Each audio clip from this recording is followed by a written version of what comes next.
దక్షుడి కూతురి దాక్షాయణిని శివుడు వివాహం చేసుకుంటాడు. ఒకరోజు అగ్నిదేవుడు యాగం చేస్తాడు.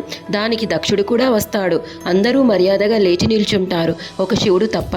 అది మనసులో పెట్టుకుని దక్షుడు ఒక యాగం మొదలు పెడతాడు. ఆ యాగానికి ముల్లోకాల్లోని దేవతలందరినీ పిలుస్తాడు, ఒక శివుణ్ణి మాత్రం పిలవాడు. తన తండ్రే కదా అని పిలవకపోయిన ఆ యాగానికి దాక్షాయణి వెళ్తుంది. శివుణ్ణి ఎందుకు పిలవలేదని తండ్రిని నిలదీస్తుంది.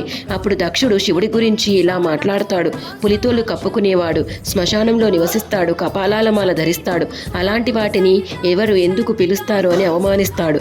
అప్పుడు దాక్షాయణి, భర్తని అవమానించిన ఈ లోకంలో నేను ఉండను, ఈ శరీరంతో నేను తిరుగుతూ ఉంటే దక్షుడి కూతురు దాక్షాయణి అని పిలుస్తారు, ఆ పిలుపు నాకు వద్దు, ఇంకో జన్మ ఎత్తి శివుణ్ణి మళ్ళీ వివాహం చేసుకుంటాను అని వంటల్లోనికి వెళ్తుంది.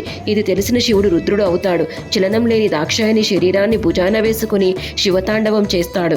భారతదేశం మొత్తం తిరుగుతాడు. శివుడు తలుచుకుంటే తన భార్యని బ్రతికించడం చిటికలో పని.